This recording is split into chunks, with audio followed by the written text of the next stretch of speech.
والحمد لله والصلاة والسلام على رسول الله صلى الله عليه وسلم. أعزائي طلبة وطالبات الصف الأول الإعدادي، أهلا ومرحبا بكم مع حل لصفحة جديدة من كتاب الوزارة اللغة العربية الصف الأول الإعدادي الترم الثاني سنة 25. ثالثا، دلل على ما قرأت. كيف يرتبط نص المقاولون العرب بعنوان موضوع صناعة المستقبل وعنوان الوحدة ريادة الأعمال؟ حلل مع ذكر دليل من القطعة. أولا، جميعهم يدعون إلى ضرورة الاجتهاد في العمل والإصرار على تحقيق الريادة في أي مجال، والدليل على ذلك موجود في الفقرتين الرابعة والخامسة. رقم 2، لماذا يعد عثمان أحمد عثمان من الشخصيات التي لا يمكن نسيانها؟ حلل مع ذكر دليل من القطعة. هنقول لأنه برغم الصعوبات التي واجهته منذ طفولته فإنه حقق أهدافه وأصبح رائدا في مجال الأعمال، والدليل على ذلك وفاة والده وهو في 3 من عمره، وهذه موجودة في الفقرة الأولى. 2، اضطر لأن يعمل في مهنة صبي ميكانيكي، موجودة في الفقرة الثانية.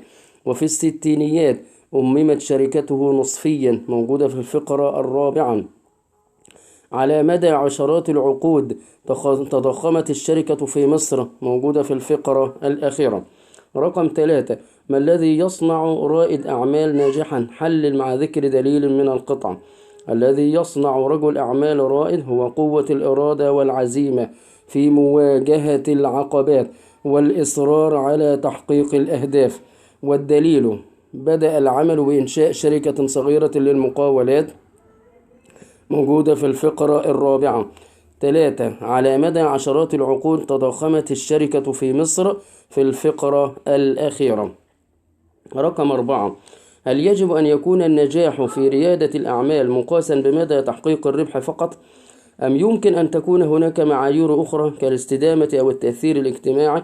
حلل مع ذكر دليل من القطعة. طبعا لا، الريادة في الأعمال لا تقاس بمدى تحقيق الريادة، وإنما تقاس أو لا تقاس بمدى تحقيق الربح، لا تقاس بمدى تحقيق الربح، وإنما تقاس بالاجتهاد والمثابرة والتحمل المسؤولية والذكاء والتفوق والإصرار على الوصول إلى العالمية، والإصرار على الوصول إلى العالمية. يبقى الريادة في الأعمال لا تقاس بمدى تحقيق الربح، لا تقاس بمدى تحقيق الربح، وإنما تقاس بالاجتهاد والإصرار والمثابرة والإصرار على الوصول، والإصرار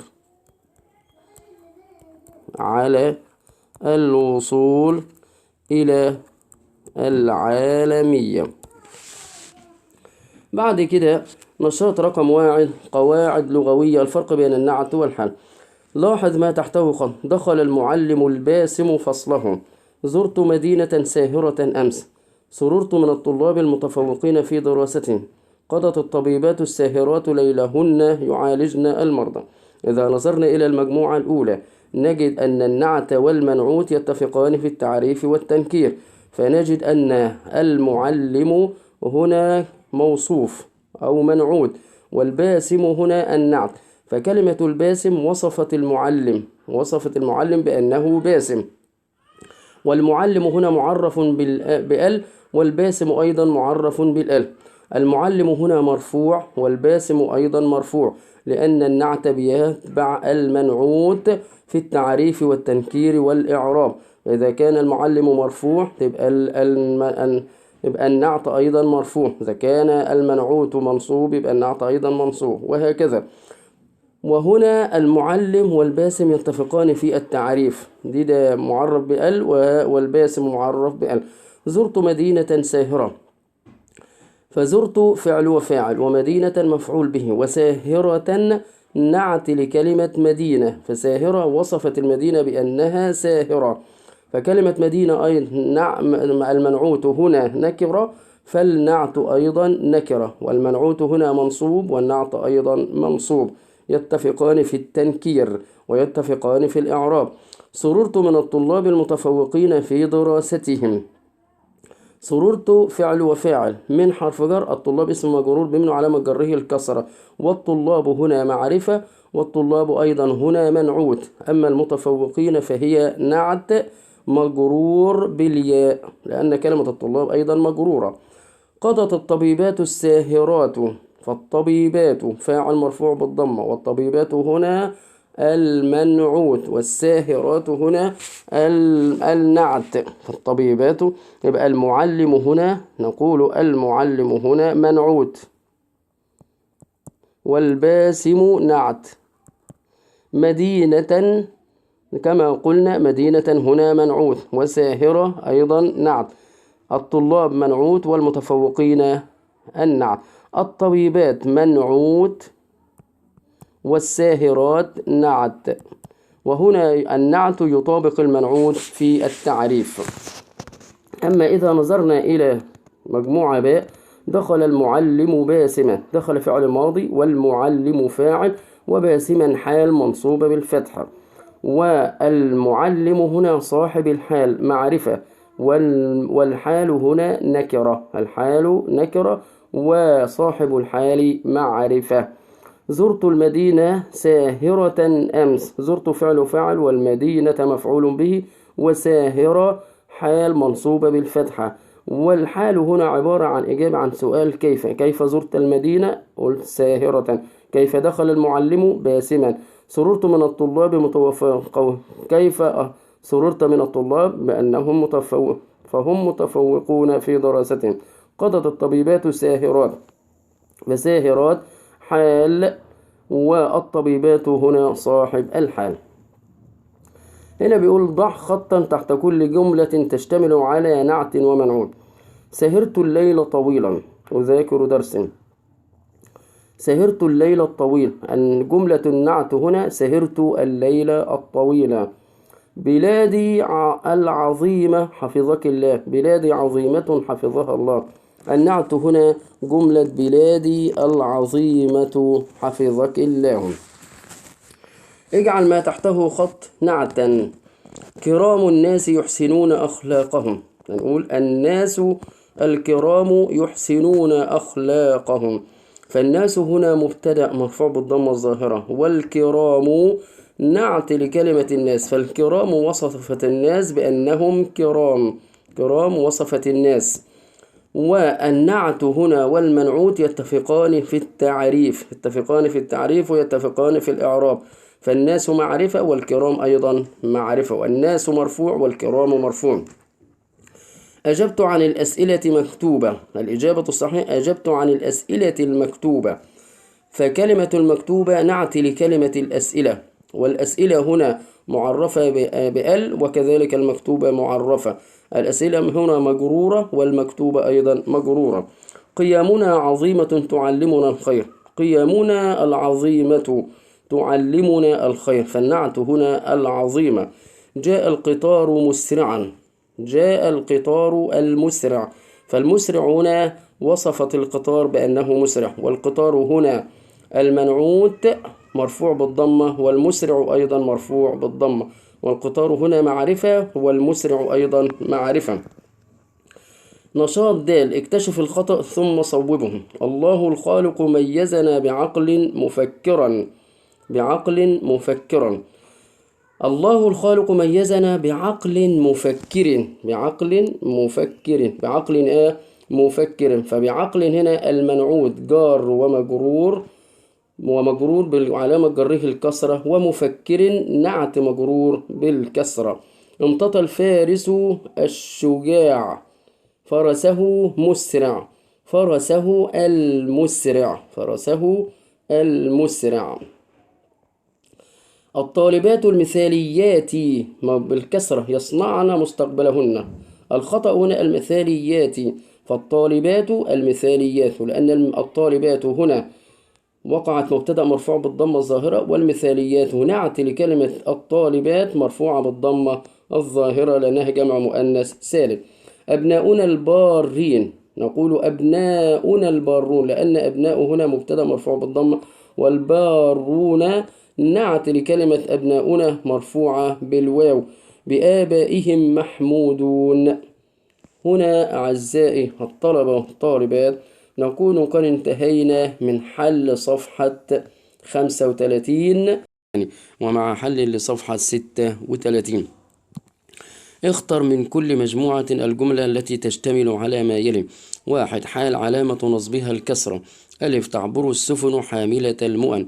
باء: تعبر السفن الحاملة للمؤن. رقم ج: تعبر السفن حاملات للمؤن. فكلمة الحال هنا تعبر السفن حاملات للمؤن. رقم ج.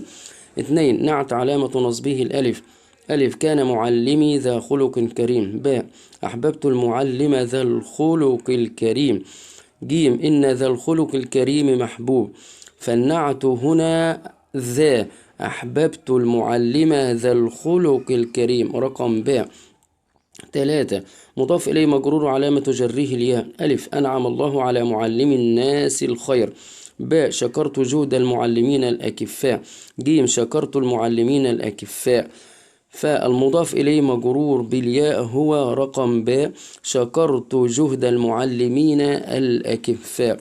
رقم 4. نعت مرفوع. ألف: هؤلاء هم العاملون بجد. رقم باء: هؤلاء هم العاملون المجدون. رقم ج: هؤلاء مجدون في عملهم. فالإجابة الصحيحة رقم باء: هؤلاء هم العاملون المجدون. فالمجدون نعت مرفوع بالواو، لأنها وصفت كلمة العاملون، والعاملون مرفوعة أيضا بالواو. نشاط واو: اجعل الحال نعتا والنعت حالا فيما يلي مراعيا العلامة الصحيحة. أقبل المتسابقون واثقين من الفوز. فواثقين حال، فعند تحويلها إلى النعت فنقول أقبل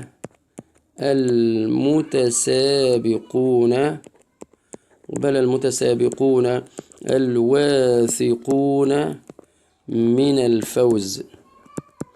كافأت العاملات المجيدات. طبعا المجيدات هنا نعت، فنحولها إلى حال: كافأت العاملات مجيدات. قرأ الطالبان المنشدان. فالمنشدان نعت للطالبان، عندما نحولها إلى حال فنقول قرأ الطالبان منشدين القصيدة. نأتي بعد ذلك إلى قاعدة الهمزة على السطر. فمتى تكتب الهمزة على السطر؟ تكتب الهمزة على السطر إذا كانت الهمزة مفتوحة وقبلها حرف مد، مثل عباءة وتفاءل وإساءة. وتكتب أيضا الهمزة على السطر إذا كان ما قبلها حرف ساكن وهي مفتوحة زي توأم. وتكتب الهمزة على السطر إذا كانت بعد الألف زي بناء وسماء ومساء. وتكتب أيضا على السطر إذا كان ما قبلها حرف الواو قبلها.